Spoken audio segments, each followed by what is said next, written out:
Se usa más la prednisona, más bien, que genera más daño en el eje, que es la dexametasona. Hay diferencia más de 30 veces más potente que el cortisol y que de acá es 5. Dime. Una consulta, además de síndrome, yo también he escuchado que hay una enfermedad de Cushing. Se da cuando hay hiperplasia renal, adenal bilateral, hay un tumor acá en las suprarrenales que secreta un montón de cortisol. Ahí no hay quien lo controle. Es rarísimo esto, ¿eh? Profesor, ¿es en la enfermedad o en el síndrome donde aparecen esas manchas dentro de lo que es la zona pélvica abdominal? Ah, sí, acá, en la enfermedad de Cushing. Ah, ¿Por qué? Porque cuando yo tengo alto de cortisol, ¿cómo está el CRH y la ACTH? ¿Altas o bajas? Altas. Cortisol. Altas. ¿Cómo están desde acá? ¿Altos o bajos? Altas. Altas. Vamos, qué chido. ¿Por qué? ¿Por En qué? cambio, cuando tengo Addison, el cortisol está bien bajo. ¿De acuerdo? Entonces, esos van a estar altas. ¿Por qué?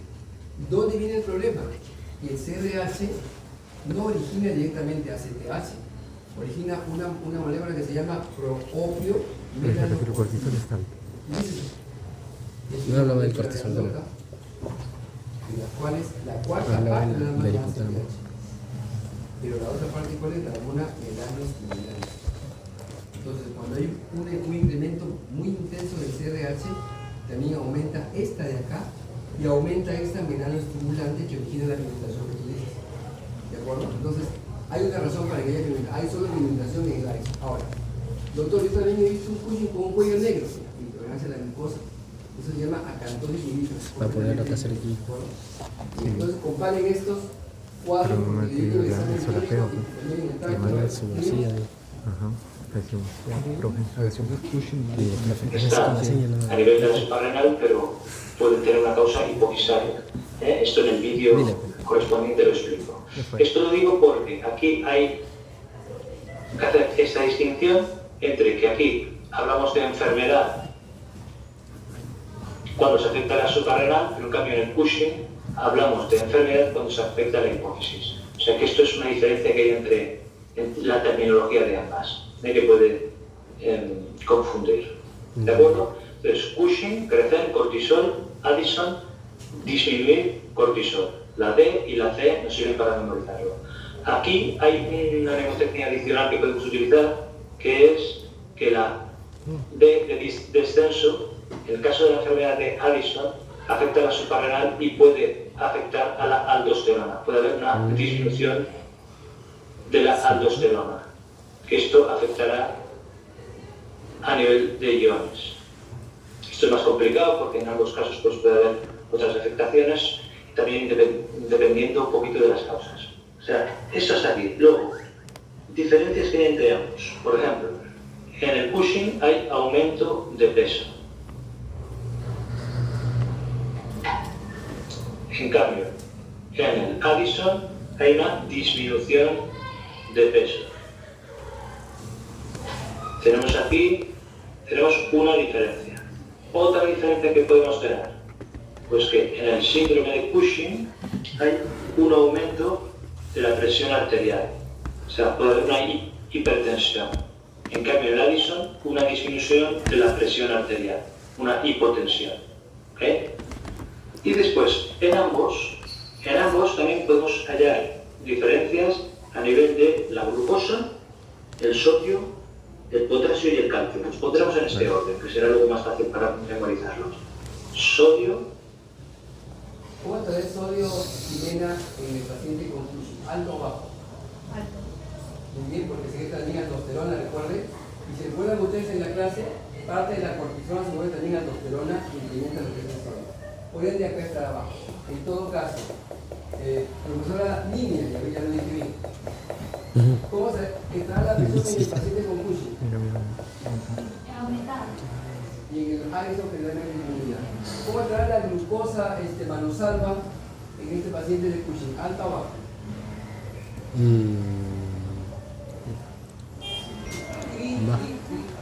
Al lado de manosalva, la glucosa, ¿cómo estará acá? ¿Baja? En el Cushing, sí, la habla. Alta, porque el cortisol que solo genera un incremento de la glicemia y estará baja. Ah, potasio de qué. Potasio, Pero cortito. glucosa Bien. y calcio.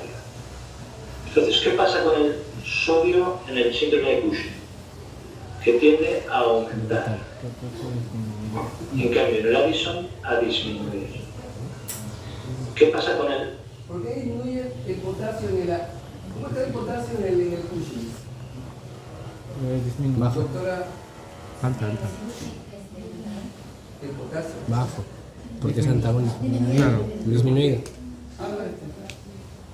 Porque está disminuido. Porque si se abre el sodio se hace el potasio. Ándate. Permite la formación de potasio. Entra potasio y sale sodio. Entra sodio y sale potasio. Ya, pero ¿por qué? Se intercambian a nivel renal. Si uno que Claro. tiene sodio, se intercambia con el potasio, ¿de acuerdo? Ahora, ¿cómo estará el hidrógeno en ese paciente? ¿Alto o bajo? ¿Por qué? ¿Qué? Es inversamente proporcional. Se emociona. Muy bien. Entonces, ahí viene el paciente. Esto viene del examen médico. Vamos. Un tonto sabe eso. Por si acaso. Potasio en el Cushing, que tiende a disminuir. Cambio en el potasio a aumentar. Esto ya lo explicamos en los vídeos correspondientes. La glucosa, dijimos que en el Cushing había una intolerancia a la glucosa, incluso diabetes. En cambio, en Addison, tendencia a la hipoglucemia. Y el calcio tiene tendencia a disminuir en el Cushing y a aumentar en el Addison. Por ejemplo, en el Addison hay una hipercalcemia en un 10-20% de casos. Métele por 30. ¿De acuerdo? Entonces nos vamos a centrar ahora a memorizar las moléculas. 5 días de trabajos remotos. No entiendo. No entiendo ni idea. Pues muy fácil. Vamos a utilizar una regla mnemotécnica para recordar este orden: sodio, potasio, glucosa y calcio. ¿De acuerdo? ¿Qué mnemotécnica utilizaremos?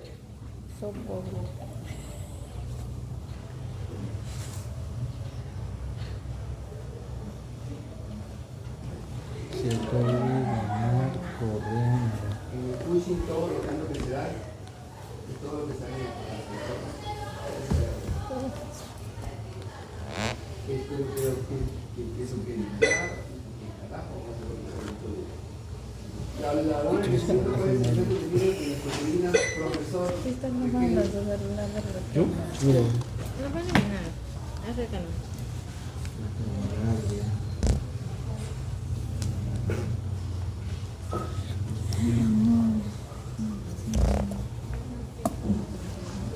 Una carencia o escasez de la hormona de crecimiento produce enanismo y un exceso gigantismo. Carencia o escasez. Este anismo de acá, ¿lo ven arriba? Es un anismo hipoficiario. Quiere decir, mire, hay armonía hipoficiario, en todas armónico. las partes del cuerpo de la... Armónico. Hipoficiario. Y acá es un enanismo armónico y uno no armónico. ¿Cuál es la diferencia? Vean el tamaño del tronco y la cabeza. El enanismo armónico es hipoficiario, se beneficia con la hormona de crecimiento seguramente, y el no hipoficiario, que es armónico, se llama acondroplasia. Tiene las extremidades cortas y la cabeza de un tamaño normal. Hay Escasez de la hormona. Yo tengo un amigo que es ortopédico y le da una cabeza La hormona de crecimiento produce enanismo y un exceso gigantismo si aparece en la infancia o adolescencia, o acromegalia si aparece en la edad adulta. Vamos a ver ahora el exceso de hormona de crecimiento, gigantismo y acromegalia.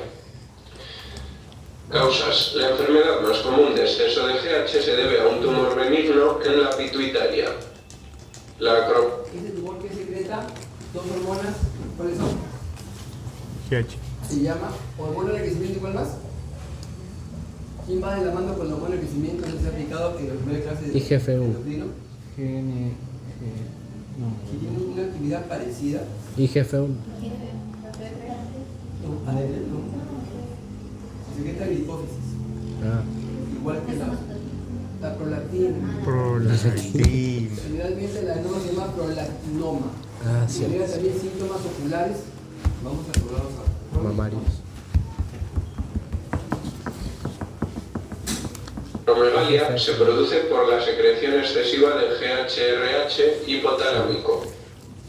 Consecuencias: pues crecimiento óseo, alteraciones metabólicas, Se me ha roto. alteraciones hormonales Haciendo y luego que se- otras alteraciones que ya comentaremos. Cada despertar le cuesta. Crecimiento óseo. La hormona del crecimiento estimula el crecimiento óseo. Si el exceso de secreción de GH se da entre la infancia y la adolescencia, se aprecia el crecimiento de las extremidades, gigantismo. O sea, se llama así antes de que el paciente sea adulto. Generalmente a los 14 años. Se llama así cuando es adulto. Hay que crecer desde la cara, desde todas las partes de la nariz y partes acrales. Acrales son terminales, ¿de acuerdo? Crecen y finalmente se manifiestan como una cosa. Tiene la mano de un paciente y el otro. ¿Sí? Alteraciones pulmonares, alteraciones metabólicas, la más importante que sea la restricción de insulina y también el incremento de la ¿Qué más tenemos acá? No puedo. Los enfermos con acromegalia tienen niveles altos de la hormona de crecimiento en sangre y no se pueden corregir con la glucosa, que en una situación normal inhibiría la liberación de GH. Entre otras alteraciones, tenemos, por ejemplo, la apnea del sueño, que es dejar de respirar al dormir. Es una causa desconocida, pero las personas con acromegalia la presentan en porcentajes superiores. Le gano. Escasez de la hormona de crecimiento, Entonces, enanismo. igual. Causas. Las causas del síndrome de escasez pueden ser dos: escasez de la secreción de GH y resistencia a GH. Los casos de escasez de la secreción de GH son más esporádicos. Estos casos son debidos a enfermedades que lesionan la hipófisis o como consecuencia de la herencia.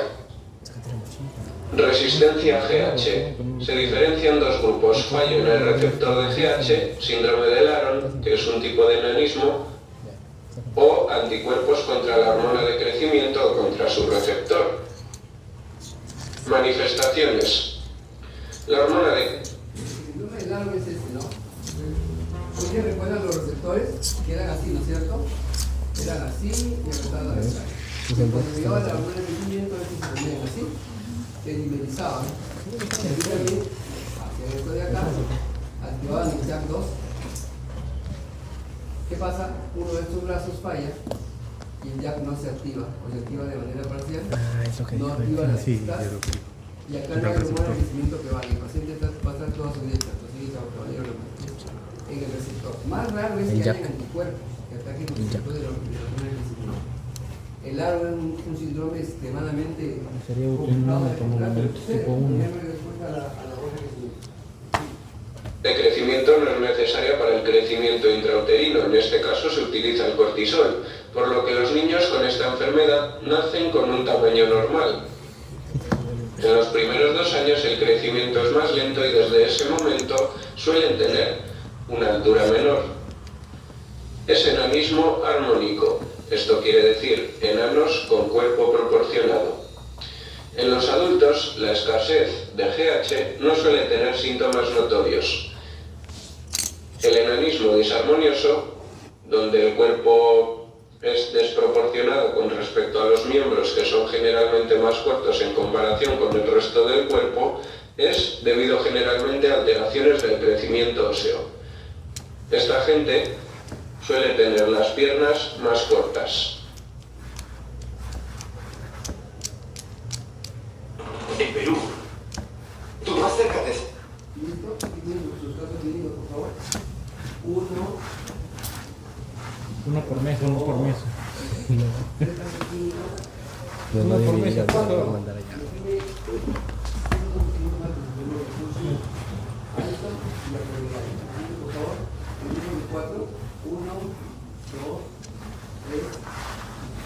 ¿Cuál de los dos síntomas puede Somos pasar? tres.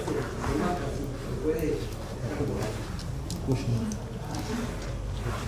¿Qué dice Raquel? ¿Qué fue? Cushing. Pero ¿cómo lo haría? La ¿De manera madre, súbita? la madre era. Sí, era Cushing, pero no me acuerdo cómo. Se voy a colocar el ejemplo clásico que pasa en emergencia. Un paciente que está que toma corticoides hace 3 o 4 meses, llega a la emergencia. ¿Qué enfermedad era la que generaba una muerte sí o sí? Cushing marcado, ¿de acuerdo? Ah, no, está mal que los tome. Y por ahí sale un advenedizo y le dice, ¿sabes qué? Ya no tomes corticoides, te vas a hacer daño. Y al día siguiente llega el paciente muerto. ¿Qué pasó? ¿La indicación era buena? No. Cuando uno tiene la toma de corticoides de manera crónica, cortisol, si hay alto cortisol, ¿sí? Muy alto, eso origina que el CRH caiga, ¿no es cierto? Y si cae el CRH también cae, cae ACTH. también la ACTH, ¿cierto? Sí, Ya. ¿Y quién nutre a la glándula suprarrenal? la CTH. ACTH. No. Si la ACTH y la suprarrenal está muerta, entonces este pata tiene su corticoide de día, al día siguiente, no, deja el corticoide, que hace daño. Lo deja, ¿quién va a tomar el control del corticoide? Esta glándula llega a la emergencia, como este cuadro de acá, prácticamente muerto. Con versiones de 70, 60, 70, así. Justamente porque no se puede retirar el corticoide de un día para otro, se tiene que hacer de modo escalonado. En 2 meses tu glándula se recupera, va volviendo el eje funcional y generalmente ya lo puedes dejar. Si lo haces así, se llama un síndrome de Addison también exógeno, cuando has suspendido el corticoide luego de una toma de tu eje lo han dado. ¿De acuerdo? Entonces, ahí tenemos ustedes, por favor, los casos clínicos, se ordenan. Esto viene del examen práctico. Vamos a bajar por esta ciudad. Yo conocí una Caso fotografía 1, Cierra. 2 y 3. Espera, En la mesa del fondo creo que puede ser el caso 1, 2 en medio.